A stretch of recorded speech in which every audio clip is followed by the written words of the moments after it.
महाराष्ट्राचे लाडके मुख्यमंत्री देवेंद्र फडणवीस साहेब, आज तुम्ही जाहीर केलेली आहे मदत 8,000 रुपये हेक्टरी. हे बघा सोयाबीन मध्ये पाणी, हे बघा पाणी सोयाबीन मध्ये, सोयाबीन आहे आमचं.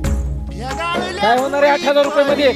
अहो तुमच्या महामंडळ बियाचे घेतात 8,000 रुपयाचे, 8,000 रुपये बियाचे फक्त 1 एकरचे. तुम्ही 2 एकरला दिलेत 8,000 रुपये. काय होणार आहे? हे बघा सोयाबीन पूर्ण वापायले. हे बघा सोयाबीन, ही बघा सोयाबीन काय आहे सोयाबीन मध्ये पूर्ण वापायले. सोयाबीन भुरा चढला सोयाबीनला पाणी लागून. हे बघा सोयाबीन मध्ये गाळ बघा, माती सोयाबीन मध्ये पाण्याचा गाळ. हे बघा काय करायचं या सोयाबीनचं तुम्ही सांगा आता. तुम्ही 8